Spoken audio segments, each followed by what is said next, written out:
मेरा 4-5 सवाल है, इसलिए मैं फ़ोन लेकर के खड़ी हुई हूँ। मेरा पहला सवाल ये है गुरुजी कि मम्मी जैसे जित्या करती है, हम लोग 3 भाई बहन हैं, 2 बहनें हैं, 1 भाई, और मेरे घर में एक छोटा सा कुत्ता भी है। तो वो गुरुजी भाई बहन के समान ही है, समझ लीजिए। मतलब मम्मी हम लोगों के कंपैरिजन में उसको ज़्यादा प्यार करती है। मोस्ट ऑफ द टाइम उसके पीछे ही मम्मी का जाता है। तो जब मम्मी जितिया करती है तो कहते हैं सबको पहनाती हो वो बद्धी जितिया वाला, तो क्या हम उसको भी पहना सकते हैं? क्या पहनाती हैं? वो जितिया जो पहनते हैं ना, अभी जितिया वाला जो पर्व था कुछ दिन पहले, हाँ हाँ, या देखो नहीं पहनाना चाहिए? ये क्या होता है, पहले ये समझाओ, हम अभी समझे नहीं क्या होता है। भाषा भाषा मिसमैच मैं हो रही है। बताती हूँ। जैसे पति के लिए तीज किया जाता है, करवा चौथ किया जाता हाँ। है, ठीक उसी प्रकार से बच्चों के लिए जितिया का पर्व किया जाता कि है। हमारे यहाँ उसे संतान सप्तमी कहते हैं। शायद, मुझे इसका ज्ञान नहीं है। हाँ हाँ, हमारे यहाँ उसको संतान सप्तमी बोलते हैं। ठीक जी है, ठीक है, ठीक है। देखो, बच्चों के साथ बच्चों का व्यवहार करो। जीव मात्र से प्रेम करना बुरा नहीं है। सबसे प्रेम करो, सबको रोटी दो, सबको प्यार करो, सबको दुलार करो। प्यार दुलार करने में कोई बुराई नहीं, पर हर चीज की मर्यादाएं हैं। आप जितना प्यार अपने पति से करती हैं, आप उतना प्यार, उस तरह का प्यार पर पुरुष से करेंगे तो ये मर्यादा के खिलाफ है। जी। मतलब प्यार अब कहेंगे नहीं जी, जैसा हम अपने पति से करते हैं वैसे तुमसे भी करेंगे, वो अमर्यादित हो जाएगा। गाय है आपके घर में? नहीं गुरुजी, उसके लिए इसलिए नहीं पॉसिबल है क्योंकि आप फ्लैट में नहीं रख सकते हैं। आप खुद अगर रेंट पे रहते हैं तो आप समस्या नहीं रख तो सकते। यही है कि आज हम कुत्ते को रखने को पॉसिबल मानते हैं, पर गाय को रखना इम्पॉसिबल मानते हैं। गुरुजी, दिक्कत तो कुत्ते से भी है बहुत लोगों को। हाँ। लॉजिकली देखा जाए, अगर उसको हम बाहर लेकर के जाते हैं शौच के लिए तो उससे भी दिक्कत है, लेकिन कुत्ते में मैनेज हो जाता है क्योंकि हम बाहर लेके जाते हैं। एक्चुअली कुत्ते में आप लोग मैनेज करना सीख गए हैं। काश गाय के साथ भी मैनेज करना सीख गए होते तो गाय भी मैनेज हो जाती है अभ्यास से। अब कुत्ते के संग रहते रहते अभ्यास हो गया। गाय भी ना, छोटी सी गाय आती है जो हिमालय तरफ की गाय है ना, वो बहुत छोटी सी होती है। वो गाय यदि आप घर में रखेंगे तो वो आपके बिस्तर में सो सकती है, वो आपके संग खा सकती है। मतलब इतनी छोटी सी होती है, 1 लीटर दूध देती है वो, और इतनी प्यारी गाय होती है, इतनी सुंदर होती है। मतलब पूरे भारत देश की सर्वश्रेष्ठ नस्ल है वो, सबसे सुंदर सर्वश्रेष्ठ गाय। वो गाय सिर्फ कम दूध देती है। मतलब अपनी गौशाला में जितने छोटे छोटे बछड़े हैं ना, छोटे छोटे, मतलब सामान्य गैया का जो बछड़ा 1 महीने में होता है ना, उतनी बड़ी तो वो पूरी गाय होती है। मतलब उसे आप गोद में लेके जा सकते हैं। वो बच्चे की माँ बन गई है, लेकिन उस गाय को आप अपनी गोद में ले सकते हैं, वो भी गाय होती है। तो कुत्ते वालों को उस गाय के साथ मैनेज कर लेना चाहिए। अच्छा, मतलब उस हाइट, मतलब उस गाय की हाइट की ग्रोथ नहीं है, वो गाय की हाइट, वो गाय बहुत छोटी सी होती छोटी सी होती है। इतनी सी होती है कि आप उसे गोद में ले सकते हैं, आप उसे गोद में लेके पूरे घर में घूम सकते हैं। मतलब इतनी छोटी गाय होती है वो। देखो, भगवान को पता था कलयुग में ऐसा होगा, इसलिए ऑप्शन दे रखा है। आप कुत्ते को गोद में लेके घूमते हैं, पर भगवान ने ऑप्शन दे रखा था, हम लोगों का ध्यान उस तरफ गया नहीं। सही बात। गुरुजी, मेरा दूसरा सवाल ये है कि ये सवाल बेसिकली मेरी बहन के घर वालों का है। चिकन नहीं खाना चाहिए क्योंकि उसमें जान होती है, कोई भी जानवर नहीं खाना चाहिए क्योंकि जान होती है। प्लांट में भी तो जान होती है ना गुरुजी? हाँ, होती तो है। फिर हम उसको तोड़ते हैं तो उसको नहीं दर्द होता? ऐसा उनके घर वालों का सवाल है, मेरे माध्यम से। नहीं, आप ठीक कह रहे हैं। देखो, किसी आप ना गेहूं को चबा जाइए, जी, चने को चबा जाइए, दालों को चबा जाइए, तो वो रोती नहीं है, चीखती नहीं है, उसमें रक्त नहीं होता, हड्डी नहीं होती, मांस नहीं होता, वो चीखती नहीं है, चिल्लाती नहीं है ना। पर आप मुर्गी को मारिए तो वो चीखेगी, चिल्लाएगी, भागेगी, खून है, हड्डी है, मांस है ना। एक्चुअली सिद्धांत है ना। देखो, इतने सारे मर्द हैं, लेकिन इतने सारे मर्दों में एक मर्द ऐसा है जो आपका हाथ पकड़ के रह सकता है, आपका हाथ पकड़ के घूम सकता है, कोई कुछ नहीं बोल सकता, क्योंकि वो आपका पति है ना। समाज ने आपको इजाजत दे दी, आपकी मांग भर गई, मंगलसूत्र आ गया, अब समाज ने स्वीकार कर लिया कि ये मर्द, ये पुरुष अब आपका पति है। अब आपको दूसरे पुरुषों के साथ देखा गया तो आप अच्छे नहीं माने जाएंगे। तो जैसे समाज ने एक पुरुष के संग, एक स्त्री के संग इजाजत दे दी, शास्त्र ने इजाजत दे दी कि आप इसके साथ रह सकते, ये लीगल है, उसी तरह आपको गेहूं, चावल, अंकुरित अनाज चीजें, दाल, चावल, सब्जी, रोटी खाना लीगल, वेद ने आज्ञा दे दी, ये खा सकते हैं। मांस के लिए आज्ञा नहीं दी। पतिव्रता नारी पराये मर्द के संग, पराये पुरुष के संग घूमेगी तो समाज उसे ठीक नहीं कहेगी। उसी तरह हमें शास्त्र आज्ञा करते हैं कि हमारे ठाकुर जी, हमारे राम फल खाते हैं, हमारे राम फल खाते हैं, दाल, चावल, साग, सब्जी, बादाम, काजू ये खाते हैं। तो हमारे राम, हमारे कृष्ण खाए, मतलब वेद ने आज्ञा दे दी कि आप ये खा सकते हैं, ये खाने का पदार्थ है। मांस शेर के लिए है, बिल्ली के लिए है, कुत्ता के लिए है। क्या आप कुत्ता हैं? क्या आप बिल्ली हैं? क्या आप शेर हैं? क्या आप चीता हैं? नहीं। फिर जब हम मनुष्य हैं तो मनुष्यवत व्यवहार करें जी। हम वो ना खाएं जो हमारे लिए नहीं है। अब मांस खाने वाले जानवर ना, आप गौर से देखिएगा, मांस खाने वाले जितने जानवर होते हैं, कुत्ता, बिल्ली, चीता, शेर, सब जीभ से चाट चाट के पानी पीते हैं जी। आपने कुत्ते को पानी पीते देखा हो? लेकिन आप कैसे पानी पीते हैं? होंठों से पीते हैं, मुंह से पीते हैं। गाय कैसे पानी पीती है? मुंह से, जैसे हम लोग पीते। कुत्ता चाट के, बिल्ली चाट के। मतलब शाकाहारी जानवर और मांसाहारी जानवर दोनों ईश्वर ने बनाए हैं। गाय को आप मांस परोसिए नहीं खाएगी, वो बकरी को मांस परोसिए नहीं खाएगी, भैंस को मांस परोसिए नहीं खाएगी। जब जानवर होके अपने धर्म में अड़गे हैं तो हम इंसान क्यों अपना धर्म छोड़ रहे हैं? अब जो मांसाहारी जानवर होते हैं उनको आप ध्यान से देखना, उनके पांव में नाखून होते हैं, जबकि शाकाहारी जानवर के खुर पाए जाते हैं। जैसे गाय का खुर होता है, बकरी का खुर होता है, भैंस का खुर होता है, जबकि चीता का, शेर का, कुत्ते का, बिल्ली का। अब आप देखिए कि आपके ईश्वर ने पैर बनाए हैं ना तरीके से, आप मुंह से पानी पी, मतलब आपके लक्षण शाकाहार से मैच कर रहे हैं, है ना? बिल्ली के, कुत्ते के यहाँ कहना है दांत बड़े बड़े होते हैं मांस फाड़ने के लिए, आपके नहीं है।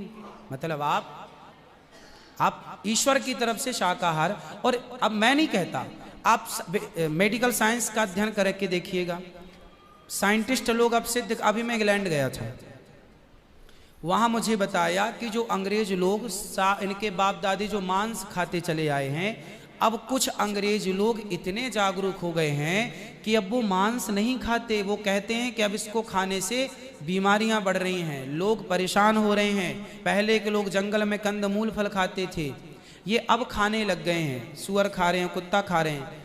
अब बहुत सारे लोग शाकाहार की तरह जो जागरूक हैं बढ़ रहे हैं। तो आप और हम तो पहले से जागरूक हैं, तो हम क्यों अपने आप को मांसाहार की तरफ ले जाएं? क्यों किसी की हड्डी चबाएं? बताइए, हमारे यहाँ मुर्दे को छूने से लोग नहाते हैं, कितनी दुर्गंध है। अब देखो, आप गेहूं, आप पालक काटो, गोभी काटो, है ना, मूली काटो, गाजर काटो, दाल पकाओ, कोई दुर्गंध आती है आपकी रसोई में? नहीं। लेकिन आप मुर्गी पकाओ, मुर्गी काटो, बिल्कुल वो बदबू से भर जाएगा। मतलब आपकी नाक भी आपको गवाह देने लग जाएगी, भाई बस कर, है ना? तो शरीर एक्सेप्ट नहीं करता, आप जबरदस्ती खिला रहे। गुरुजी, मेरा तीसरा प्रश्न ये है कि जैसे हम लोग एकादशी करते हैं और किसी दिन अगर हम बाहर रहते हैं और उस दिन एकादशी है, फॉर एग्जांपल हम आउट ऑफ स्टेशन है और उस दिन ख्याल नहीं कि एकादशी है, तो अगर हम बाहर चावल खा लेते हैं या लहसुन प्याज खा लेते हैं तो क्या वो ब्रेक हो जाता है पर्टिकुलर एकादशी उस दिन का, या पूरा कंटिन्यूड रहता है? जो 108 हम कर रहे हैं कंटिन्यू कैसे रहेगा? वो पर्टिकुलर वाला कैंसिल होता है ना जिस दिन हम खा लिए बाहर। हाँ, आपने जो खा लिया वो एकादशी भंग हो गई जी, और पीछे से जो हम कंटिन्यू जो करते आए हैं वो तो जो किया वो मिलेगा, जो आगे करेंगे वो मिलेगा। पर हमें इस बात का ध्यान रखना चाहिए। यदि आपने एक बार खा लिया, एकादशी के दिन कोई ने धोखे से कुछ खा लिया, चावल खा लिया, रोटी खा ली, बिस्किट खा लिया, तो भगवान से क्षमा मांगनी चाहिए, प्रभु अज्ञानवश हुआ, हमें क्षमा कीजिए। और फिर उतने को ही फलाहार मान लेना चाहिए, फिर कुछ नहीं खाना चाहिए। जैसे आज आपने धोखे से चावल खाया, आपने खाया ही एक कौर, तभी याद आया आज तो एकादशी है। अब आप बोलेंगे नहीं हे प्रभु अपराध हुआ, क्षमा, भगवान का नाम जप करो और उसको ही अब मान लो कि अब मेरा पारण हो गया, अब फिर मैं कुछ नहीं खाऊं, तो फिर वो पूरी एकादशी मान ली जाएगी। गुरुजी मेरा चौथा सवाल ये है कि आप कहते हैं दारू पीना पाप है, चिकन खाना पाप है क्योंकि उसमें जान है। दारू में ऐसी कौन सी चीज मिली होती है कि उसको पीने से पाप हो जाता? अगर आप पी के कुछ गलत कर रहे हैं तो फिर गलत है लॉजिकली, तो फिर पाप क्यों? और अगर दारू में नशा चुकी होता है, अगर वो पाप है, तो फिर तो पुड़िया खाना, सिगरेट पीना, सारी चीजें पाप में आ जाएंगी। पाप अलग विषय है, अभी मैं समझा देता हूं आपको। जब हमारा देश गुलाम था जी, तो एक अंग्रेज ने एक पंडित जी की कनपटी पे बंदूक रखी और अंग्रेज ने कहा ये पंडित जी यहाँ आओ, तुम बड़े पुजारी हो? हाँ पुजारी हैं। हिंदू हो? हाँ। आज मैं तुम्हें गोली मारूंगा। पंडित जी बोले क्यों मारोगे? बोले आज 4 चीजें तुम्हारे सामने हैं। अंग्रेज ने 4 चीजें पंडित जी के सामने रखी। पहले पराई स्त्री लाके रख दी, तुझे आज इसके संग रहना है। दूसरा मांस रख दिया, आज तुझे मांस खाना है। और तीसरा ढेर सारा सोना रख दिया। इतना सोना तो रोज भीख मांगता है ना, ले जा सोना। और चौथी दारू रख दी, शराब। इन 4 में एक चीज तुझे लेनी पड़ेगी, नहीं लेगा तो गोली मारूंगा। बोल क्या लेता है? पंडित जी बोले पराई औरत तो मैं नहीं देख सकता, मार दो गोली मुझे, पर मैं पराई स्त्री के, मेरी माँ बहन, मेरे संस्कार ऐसे हैं कि ये मेरी माँ बहन और बेटी है, ये मैं मर जाऊंगा पर चरित्र में दाग नहीं लगने दूंगा, तो ये स्त्री तो मैं नहीं ले सकता। अब मांस भी मेरे धर्म के खिलाफ है, आप गोली मार दो, मैं ब्राह्मण हूं, मैं मर जाऊंगा पर ये धर्म नहीं छोड़ूंगा। और रहा ये सोना भी नहीं लूंगा, क्योंकि मैं भीख इसलिए बेईमानी करता तो भीख क्यों मांगता? मैं ईमानदारी से भीख मांग के खा सकता हूं, बेईमानी का करोड़ों नहीं ले सकता, इसलिए सोना भी नहीं लूंगा। हाँ, पंडित जी को लगा ये तो पानी है, दारू शराब। उनको दारू पानी लगा, ये तो पानी है। पंडित जी को बेचारों को पता नहीं था कि दारू का क्या मजा है। अब उनको लगा ये पानी है, पिएंगे निकल जाएगी। पानी समझ के पंडित जी ने बोला कि चलो गोली कनपटी में बंदूक रखा है, चलो पी लेते हैं, अभी निकल जाएगी शाम तक। पंडित जी ने दारू पी, और जब दारू पी ली तो दारू जब पी तो नशा चढ़ा। और जब नशा शराब का जब नशा चढ़ता है तो इंसान नहीं रह जाता। जैसे स्त्रियों को जिसको ऑपरेशन होता है ना, तो रीढ़ की हड्डी में डॉक्टर एक इंजेक्शन लगाते हैं स्पाइनल में, जिससे शून्य हो जाती है। वो अंग क्या हो जाता है? कोई भी ऑपरेशन में डॉक्टर आपको शून्य कर देता है। उसी तरह शराब आपके मस्तिष्क को, आपके सोचने विचारने की क्षमता को शून्य कर देती है, माइंड को शून्य कर देती है। आप ये निर्णय नहीं ले पाते कि क्या सही है और क्या गलत है। अब पंडित जी जब नशे में झूमने लगे तो वो उस स्त्री को छेड़ने लग गए, ए यहाँ जा, नशे में। तो यही तो प्रश्न था मेरा गुरुजी कि वो नशे में ऐसा कर रहे हैं तो गलत है। अगर जो बोलते हैं हम जेंटलमैन पैक पीते हैं, हम 2 पैक पीते हैं या 3 पीते। अच्छा ये बताओ, नशे में करने लगे तो गए, वो नशा आया कहाँ से? शराब जहाँ से आया वही तो गलत है। नहीं तो गुरुजी, सारे फसाद की जड़ तो वही है। गुरुजी जब ज्यादा पी ले रहे हैं तो ऐसा हो रहा है, जो कम पी रहे हैं और ये कह रहे हैं कि कम पीने से ऐसा नहीं होता, आप ज्यादा हमारे यहाँ 5 महापाप गिनाए हैं शास्त्रों ने जी। 5 महापाप, उनमें से एक शराब है। शराब है, हाँ। शराब को महापाप इसलिए कहा गया है, ये बुद्धि भ्रष्ट, शराब पीने वाली की बुद्धि सात्विक नहीं हो सकती। आप शराब पीजिए, आप शराब पीने वाला व्यक्ति आध्यात्मिक नहीं हो सकता। जो ईश्वर से कनेक्टिविटी है, जो हम आध्यात्म जगत की बात करते हैं। देखो आप शराब पीने के शराब लोग क्यों पीते हैं? शराब कौन पीता है? समाज में 2 किस्म के लोग होते हैं। एक वो होते हैं, जैसे मैं सात्विक हूं, आप सात्विक हैं, आप चाहते हैं कि मैं भजन करूं, भगवान का ज़्यादा हाय हाय नहीं, शांत खुश भगवान के चिंतन में। एक तो इस प्रकार का आदमी है भगवत चिंतन में, वो ज़्यादा खाता भी नहीं। एक आदमी कैसा है जो विषय भोगी है। शराब शरीर को गर्म करती है जी, शराब शरीर को गर्मी पहुंचाती है। और जो व्यक्ति भोगी होता है, जिसे भोगों को भोगना है, वो लोग शराब का उपयोग करते हैं अपने भोगों की क्षमता को बढ़ाने के लिए। अब जिसे भोग भोगना है वो तो अपनी क्षमता भोगों की बढ़ाए और शराब पिए, परंतु जिसे भगवत प्राप्ति करना हो, ईश्वर से नेह करना हो, मन लगाना हो, संत लोग एक टाइम भोजन करते हैं, 2 टाइम नहीं खाते। बोले शरीर को केवल जिंदा रखना है, ज्यादा खिलाएंगे तो शरीर फिर हानिकारक है, मन भटकेगा। इसलिए यदि आपके अंदर ईश्वर की प्राप्ति की साधना है तो आपका आहार विहार शुद्ध अपने आप हो जाएगा।